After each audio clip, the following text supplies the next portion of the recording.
Ауду биллахи минаш шайтанир раджим. Бисмиллахир рахманир рахим. Дорогие друзья, сегодня мы говорим о языках. О языках. О родном языке. Потому что от муфтията было такое распоряжение, чтобы мы рассказали о ценности родного языка. Так как мы знаем, что в век урбанизации или же глобализации какие-то малые народы могут исчезнуть. Например, даже в России каждый год разговаривающие на родном языке малые народы исчезают с каждым годом. Их не прибавляется, даже не сохраняется то же число. Например, чуваши, марийцы там и так далее уже массово забывают о своем родном языке. Но, к сожалению, это грозит и татарам. Хотя татары, они изучали свой язык до недавнего времени в обязательном порядке в школах, сейчас это хотят отменить. Дорогие друзья, здесь, конечно же, есть не только вопрос языковой, национальный. Это вопрос политический. Потому что больше 20 лет мы изучали татарский язык, никто ничего не ворчал. Правильно? Всех все устраивало. И вдруг почему-то это перестало кого-то устраивать. Значит, кто-то извне повлиял на мнение людей. Кто-то повлиял на мнение людей. Тех же русских, которые не хотят изучать татарский язык, и даже те татары, которые не хотят изучать татарский язык, кто-то их растормошил. Кто-то их растормошил. Мы в последнее время уже наблюдаем, что в политических кругах ведет какое-то копошение такое, да? Движение непонятное. Нам это непонятно. Мы потому что снизу смотрим, нам непонятно. Кого-то убирают, кого-то ставят, какие-то законы принимают, там кто-то, какой-то губернатор что-то сказал или президент что-то сказал, я имею в виду Минниханова, вдруг сразу там какие-то негативы со стороны Москвы, Чечня, Москва, там постоянно какие-то терки, да, один скажет, другой извинится, потом другой извинится, один скажет. То есть вот постоянно такие движения происходят. Поэтому, дорогие друзья, это вопрос не народа, это вопрос политический. Поэтому я бы сказал, чтобы мы сохраняли спокойствие. Главное, чтобы мы не стали орудием в чьих-то руках на данный момент. Чтобы нами не воспользовались для каких-то своих там корыстных целей. Ради власти там или еще ради чего-то. Конечно же, хотелось бы об этом сказать и русским, но, к сожалению, те русские, которые не хотят изучать татарский язык, они здесь не сидят и в мечеть не приходят. Вот поэтому, конечно же, вот их тоже используют на самом деле. Это просто использование. На самом деле, знание еще одного языка, как бы это никому никогда не вредит.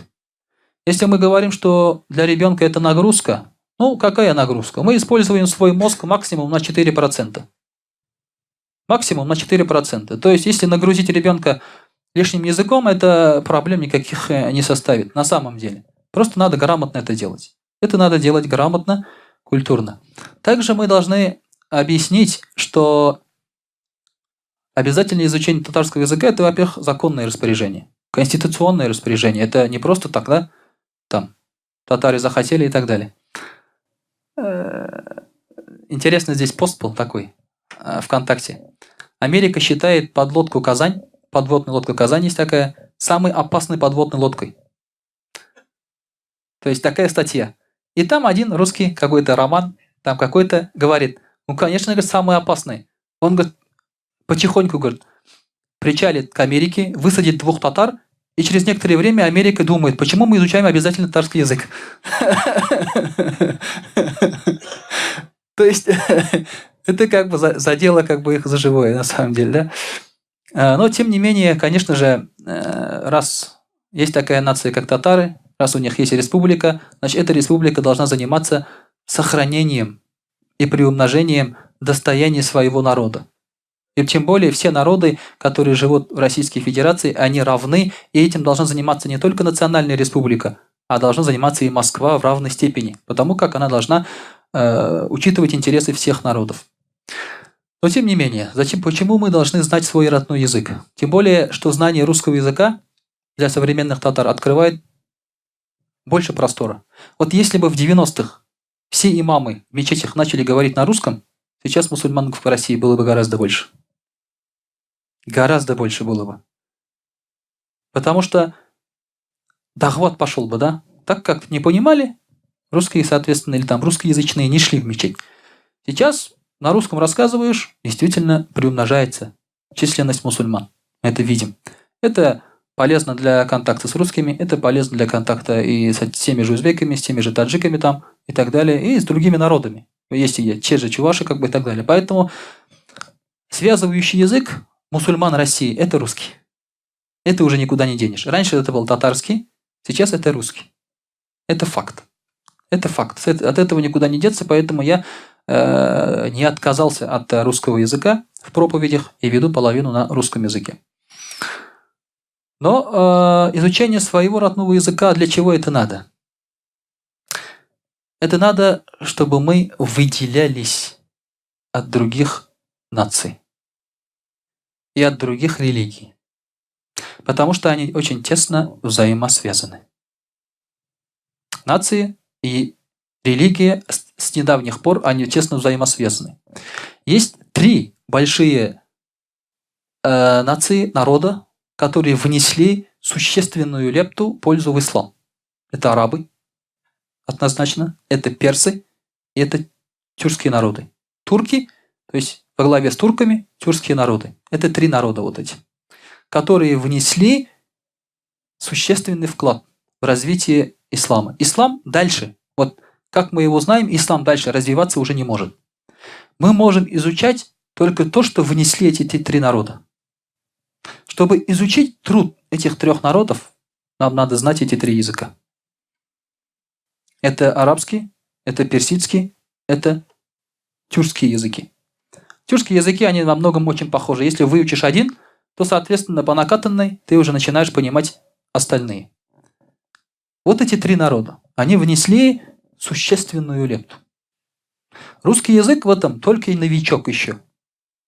На русском языке новых написанных книг и говорящих на русском языке ученых таких мирового уровня нет. На русский язык переведены только те книги, которые были написаны в оригинале в этих 3 языках. На этих 3 языках. Понимаете? Вот для чего нам еще это надо. Чтобы мы, по крайней мере, выделялись. Вообще, у шайтана есть своя уловка, чтобы увести из ислама. Когда ты сдаешь позиции своей религии, то, соответственно, ты превращаешься уже в другую национальность или же уходишь в другую религию. Поэтому пророк Мухаммад ﷺ говорил: «Ман ташаббаха биқаумин фахуа минхум». Кто похож на какой-то народ, тот из них. Тот из них, пророк ﷺ сказал. Если он похож на другой народ, тот из них. Поэтому мы, мусульмане, с первых дней пытаемся отличаться, точнее, от других народов. Даже мусульманский арабский язык отличается от немусульманского арабского языка. Пророк Мухаммад ﷺ с Кораном, они внесли в арабский язык изменения. Те же слова «Бисмилляхир рахманир рахим», вот эти вот и так далее и тому подобное. Это все начало входить в арабский язык. В татарском языке, например, то же самое. Религия повлияла на язык до такой степени, что многие татарские слова, или же, так скажем, нарицательные вещи, имена, они стали религиозными. Например, халяльничек, Аллаха шикр. Обычно татарин даже не понимает, что он говорит. Что это значит Аллаха шикр? Да? Когда его просишь перевести Аллаха шикр, ну что он говорит? Хорошо. Он не говорит слава Богу, он говорит хорошо. Он даже не понимает, потому что это, опять-таки, благодаря исламу это изменения появились. Слово рахмат. Слово рахмат. Говорит, как его перевести? Спасибо. Но это так не переводится. Рахмат переводится милость. А полное слово рахмат это Аллахның рахматы булсын. Пусть будет у тебя милость Аллаха. Понимаете, это из религии. Приветствие татар в исламе. Ассаляму алейкум. Это не исян месяц. Это исян месяц, это появилось вот недавно только. Советский, это говорят с Ивана Грозного. На самом деле это появилось с советских времен. Никогда татары так не здоровались. Они говорили ассаляму алейкум. Вот старые татарские театры, спектакли смотрите, да?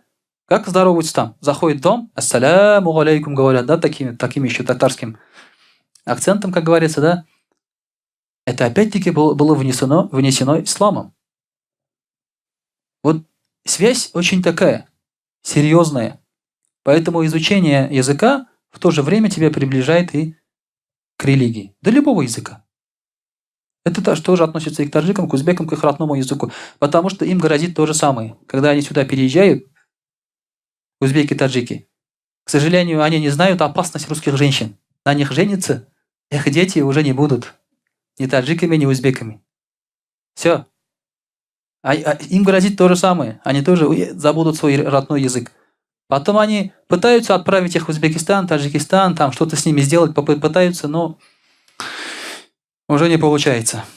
Вот поэтому, дорогие друзья, мы в первую очередь, конечно, должны отличаться. И мусульмане должны отличаться от других народов в одежде. Даже в том, как мы отращиваем бороду, отличались. Вот сейчас борода – это отличительная черта мусульман. Наличие бороды. А раньше борода была у всех. Все отращивали бороду. Все, абсолютно. И поэтому надо было, чтобы мы этой бородой отличались. Формой бороды отличались. И пророк Мухаммад ﷺ говорил, когда вот до щек растет борода, сбривайте, говорит, потому что так отращивают иудеи. Иудеи так отращивают. Усы постригайте. Да? Говорил пророк Мухаммад ﷺ. Поэтому мусульмане постригают усы, потому что раньше у них были длинные усы, и они оставляли усы. Вот эти разницы есть, дорогие друзья. Даже в том, как мы носим челму, есть разница. Раньше челму носили все арабы. Но они просто наматывали кусок материи на голову. И пророк Мухаммад ﷺ сказал, мы должны отличаться от мушриков. И сказал, одевать тюбетейку под челму. Поэтому челма у нас состоит из двух частей. Это тюбетейка под ним, а потом уже сама материя намотанная. Даже вот есть такая тюбетейка, вот видите, дагестанская. Вот она с такой каймой. В свое время в Дагестане было запрещено носить челму. И тогда они придумали носить тюбетейку, а вокруг тюбетейки нашивалась вот это кусок материи с узором. Это считалось, что это чалма. Понимаешь? Понимаете, это вот это считалось, что это уже как бы... Они даже в этом смысле не хотели отказаться от челмы. То же самое произошло в Турции, когда от челмы отказывались. Поэтому, дорогие друзья, мусульмане всегда старались отличаться. Отличаться своими именами, отличаться в форме одежды, отличаться даже в языке. Татары раньше упорно не хотели изучать русский язык. Потому что они думали, что если изучишь русский язык, ты станешь не русским, а христианином. Они этого боялись. Поэтому никак не могли заставить учиться русскому. Хотя многие татарские ученые, они как бы говорили, настаивали, что надо учиться все-таки, чтобы развиваться. Альхамдулилля, развились уже до такой степени, что свое родное, как говорится, забыли.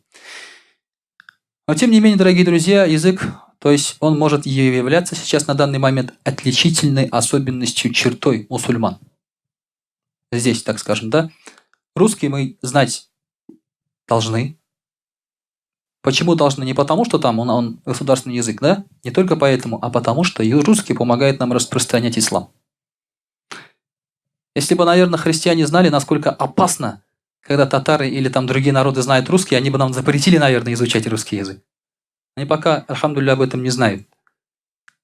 Поэтому наше общение помогает, наоборот, распространению ислама. Альхамдулилля. Но отличительные какие-то, естественно, особенности у нас тоже должно быть. Также, дорогие друзья, мы никогда не должны думать, что шайтан – это наш друг. Вот это вот светское влияние, которое приходит на мусульман, любое, по одежде там и так далее, это не друзья нам. Наверное, вы заметили в свое время, да? Была полемика, даже здесь, насчет одежды.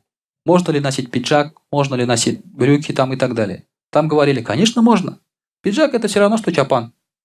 Так же, какой же длинный, там и так далее, да, там брюки – это то же самое там. Но заметьте, во что превращаются современные пиджаки и брюки. Современные брюки одеть невозможно. Правильно? все обтягивает, все щемит там. Вы же пока еще нормальные мужчины. У нас там есть чему сжиматься, да? Может, в Европе там уже там. Увы, да? Начинаешь делать саджда, сзади открывается. Брюки, которые должны закрывать поясницу, они не закрывают даже заднюю часть. Они открываются. Обратите внимание на современные рубашки. Раньше называлась рубаха. Почему рубаха? Она была длинная. Рубахой называлась вот эта нижняя часть как раз длинная. Сейчас это не рубаха уже. Сейчас это не знаю что, он только до сюда. Современную рубашку даже заправить невозможно в штаны. Понимаете? Вы понимаете, о чем я говорю?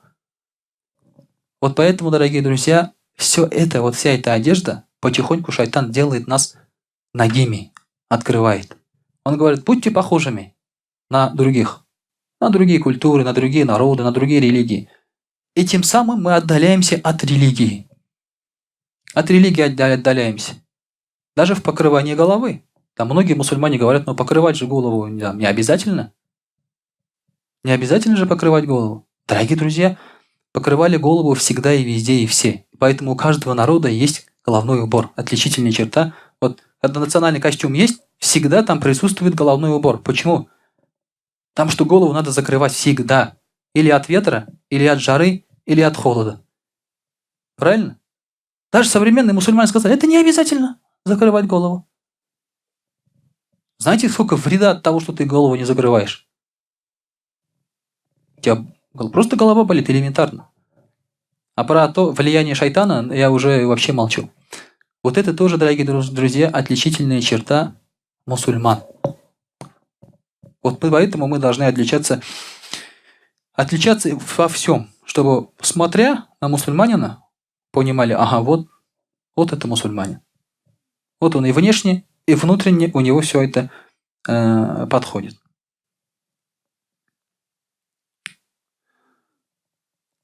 Аллах Та'аля говорит, бисмиллахи рахмани рахим, «Валя тахину, валя тахзану, ва антумуль а'ляуна ин кунтум му'минин». Не отчаивайтесь, говорит, и не расстраивайтесь, потому что вы выше, говорит, если вы являетесь верующими. Если мы придерживаемся, точнее, своей религии во всем, то мы всегда будем выше, чем остальные. Если мы считаем, что наша религия или наши национальные какие-то религиозные особенности нас сдерживают в развитии, то мы очень сильно ошибаемся. Нас сдерживает не это. Не надо от этого отказываться в пользу какого-то европейского уклада. Нас сдерживает наша любовь к этому миру, мирскому. Любовь к власти, любовь к деньгам. И современных татар губит как раз вот эти вещи. Они не могут сказать свое слово из-за этих вещей, что они любят власть и они любят деньги. Они поэтому внутри думают одно, на языке говорят третье, в делах делают совсем четвертое. Вот поэтому Аллах Та'аля говорит, не расстраивайтесь, носитесь, будьте мусульманами, внешне и внутренне, потому что вы все равно одержите верх. Одержите верх. Поэтому, дорогие друзья, иншаллах Та'аля, пусть Аллах Та'аля даст нам мудрости, пусть Аллах Та'аля даст нам стойкости, чтобы мы не растеряли даже свое. Конечно, мы там можем чего-то не приобретать в течение какого-то времени, ввиду обстоятельств каких-то, но главное, чтобы мы еще не растеряли то, что имеем. То, что имеем. Иметь больше – это всегда лучше, чем иметь меньше. Это всегда лучше, просто математически. Поэтому, когда ты ничего не приобретаешь, тихонько начинаешь терять. А когда ты не сохраняешь то, что у тебя есть, ты уже идешь к уничтожению самого себя, своей уммы, своего народа и так далее и тому подобное. Поймите, что шайтан, он приближается мелкими шажками. Он никогда к тебе не придет и не скажет, я отниму сейчас у тебя вот это, потом отниму все. Он тебе этого не скажет. Он скажет, это тебе не надо, я возьму. Потом придет и скажет, это тебе не надо, это тебе не надо. А оказывается, все это тебе было нужно. Вот это, дорогие друзья, мы должны понимать сейчас в современном мире. Потому что для мусульман на самом деле это сейчас очень актуально. Сохранение идентичности мусульманской. И этим мы и привлекаем на самом деле. Если все люди будут одинаковые, чем мы? Кого мы будем? От кого мы будем отличаться? Кого мы можем привлечь, как говорится. وأقول قولي هذا واستغفر الله الغفار لي ولكم ولسائر جماعة المسلمين الحاضرين أجمعين إنه هو الغفور الرحيم الجواد الكريم وسميع الدعاء.